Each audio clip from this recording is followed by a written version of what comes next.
Welcome back to Project Get Shorty. We're making some good progress. That's right, Ed. The front clip has been removed, the box has been removed, and now the cab. We'll take our time removing all the various cables, wiring, and linkages, and then tackle the body bolts. Yeah, those body bolts, they'll require the removal of the seats so we can get access to the two rear ones. And I think while we're at it, we should probably pull that sliding rear window. Yep, it's a factory slider that's unique to this generation of Ford trucks. Previous sliders have the frame visible, which makes the glass area smaller. By contrast, the bullnose sliders have the frame hidden within the seal, which makes the glass area appear larger. That's right. It's a much cleaner look. And you know what? I think it'll look really good on our project. So getting it out of there, making sure it doesn't get damaged, probably the way to go. Agreed. Let's get at it. Let's go. So two bolts hold the steering shaft in place, one at the top, one at the bottom. They weren't too bad to get out. And now you can collapse the steering shaft and make room for it to exit the vehicle.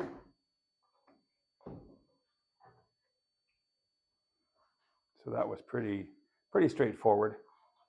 There was a cover that covered the bottom part of the steering shaft where it connects to the steering box, but that just pops off. And then one bolt at the bottom, one bolt at the top that goes through the shaft, and she's out of there. Now we've got the vacuum hose to the brake booster to come off. We've got the booster itself, or the master cylinder itself. We'll just take the two nuts off and remove it from the booster, and it will stay with the frame. That way we don't have to spill brake fluid everywhere. And then we have just a little bit of wiring to do on this side. We have the accelerator linkage, which is this piece right here. And of course, one of the screws is missing, and the other one is a Robinson head screw, which is what we've been finding all over this vehicle, is an assortment of screws, screws and bolts missing, because this vehicle has been apart so many times. And hardware has been obviously lost. On the passenger side, we had just a wiring harness had to come out, and we're loosening the seats to remove them, but there's the wiring harness. It's interesting. I didn't expect to see that this harness would have the signal and headlight wiring attached to it. Normally, from what I've seen, it goes across the rad support on the engine bay side, but here it's something different. The tunnel that holds the covers the gear shift and transfer case was only held down by one screw, so that came out by hand. It wasn't even tight. We can see how the boots are all eaten away, and the play is quite excessive. And again, we expected that this vehicle was quite worn. The front driver's seat's ready to go. It'll do the honors. Out it comes, and we'll get the passenger seat out of the way, and we'll keep disconnecting and bring you back.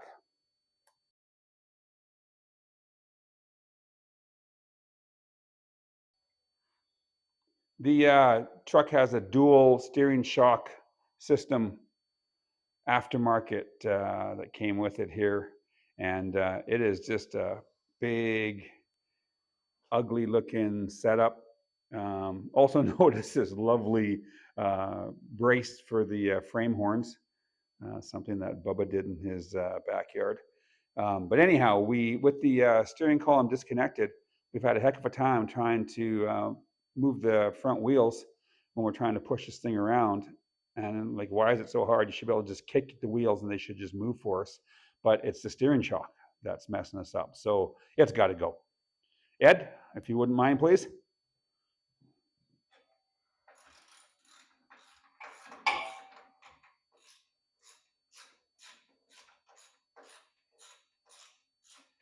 I think the dual steering shock setup was a further example of probably some of the extreme off-roading that this poor truck was subjected to.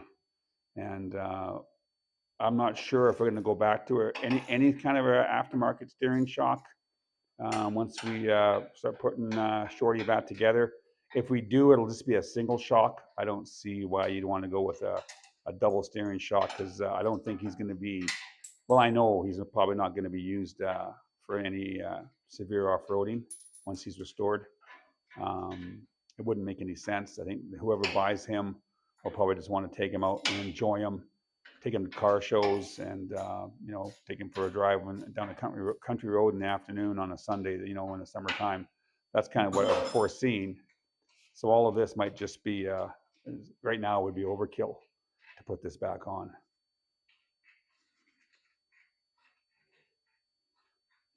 How are those bolts coming out there, Ed? They're a little stiff, but they're coming.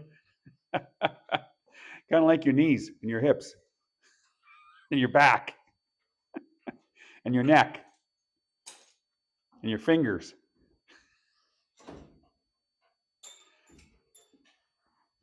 If we had any recommendations for younger people, it's don't get old. What do you think, Ed? Yeah, don't do it. It's not worth it.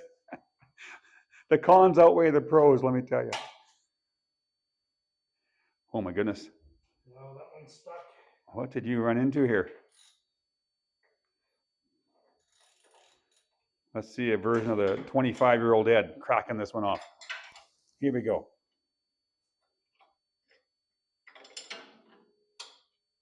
All right, here it comes. Here we go. Here we go. Nothing. We got nothing. Still nothing. Oh my. We may have to put some heat to that one. Does that one have to come off? Can you not, will the bracket not just work out? I don't know if it will. Maybe we'll have to bend that bracket a bit and pry it off of there. Seeing as how we don't plan on using it again. Oh, the joy of rusty old parts. Look at that. Let's see a look of satisfaction. We did it.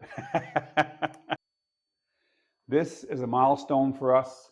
It's time to pull the cab off the chassis. So in the deconstruction of Project Shorty, this is a red banner day. We've got the front clip off. We showed you how we did that. Straightforward. Take your time. Just look at how it all goes together. It's all, again, very basic. The only challenges we had was the rusted screws where the fender liner, the plastic fender liner attaches to the fenders because of the corrosion. But outside of that, everything came off pretty easily. The box, that was a bit of a different story. There's 8 bolts that hold the box to the chassis, and with all the rotted wood and with all the corrosion, we ended up just grinding the heads of those 8 bolts off. Now, 2 of those 8 bolts were not the proper bolts. They had been replaced at some point in time. They went the rounded Phillips head bolt that should have been in there.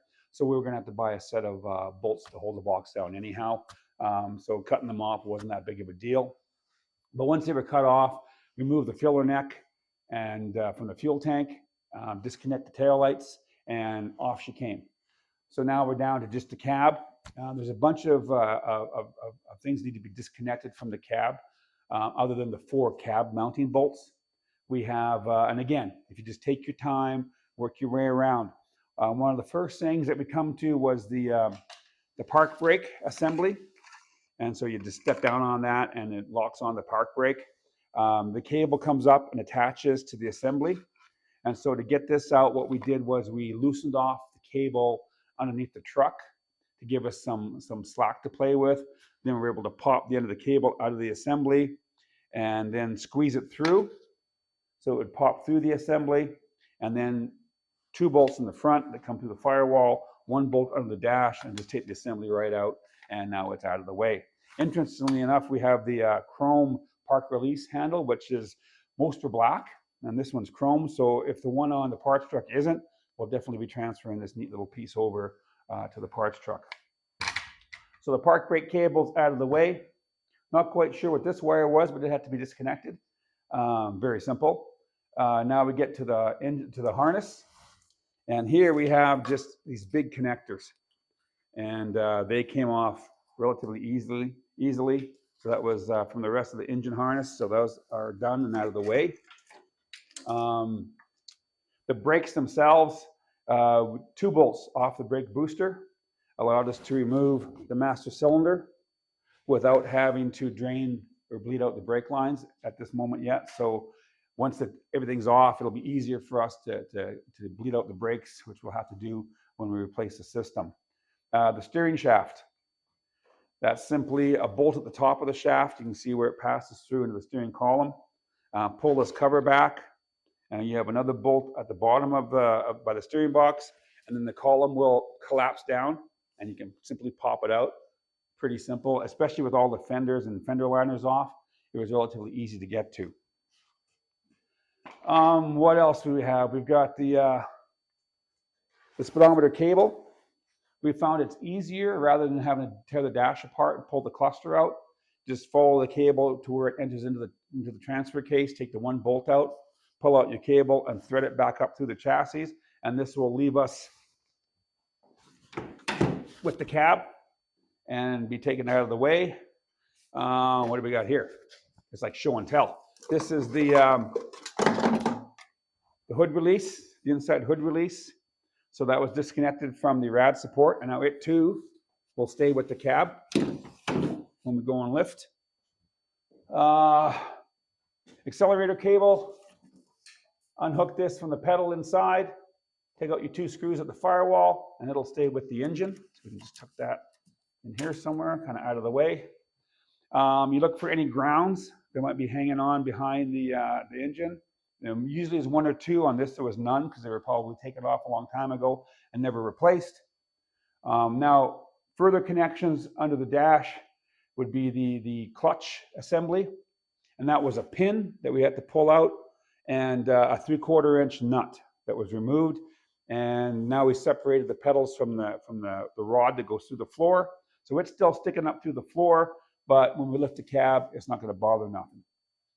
Coming across to this side, we already removed the heater lines, these 2 lines here, when we were taking the inner fender off, and so that's already out of the way.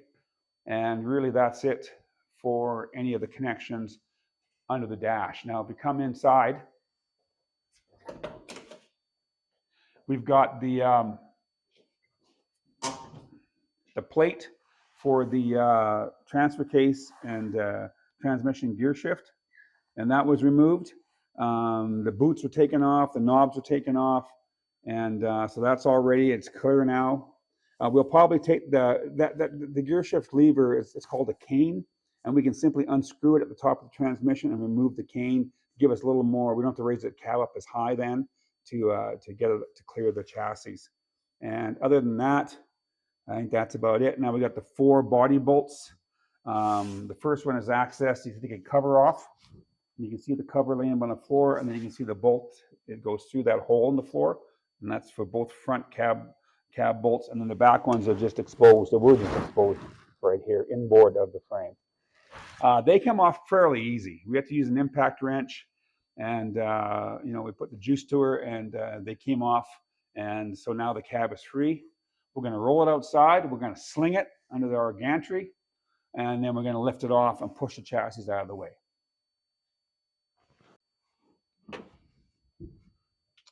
All right, all the molding around the back window has to come out, of course, so it's nothing just simple. Some of the pieces pry down, some are held on by Phillips screws.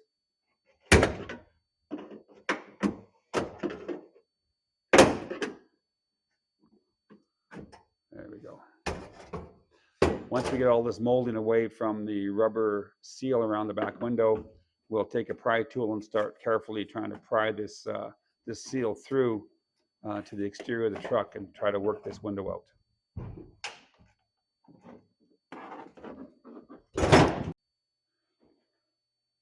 All right, so we're going to try to carefully now pry this rubber seal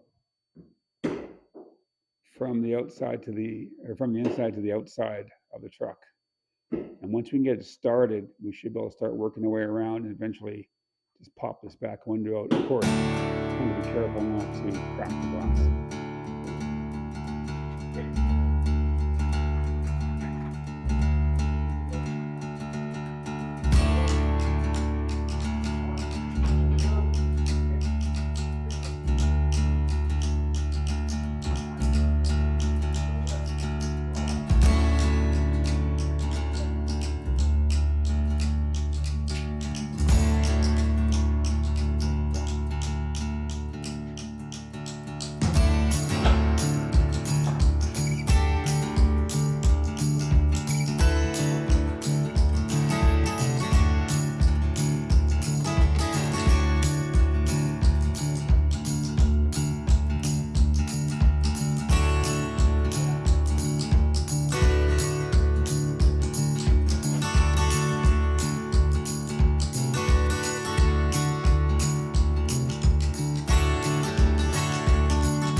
Well, that went better than I thought. Even the cab bolts didn't put up much of a fight. Agreed. The only sketchy part was rolling the frame away and watching the cab swing wildly for a few heart-stopping seconds. Oh yeah, it was touch and go there for a minute, but you know what? All good fun. Now on to powertrain. Let's do it. Let's do it.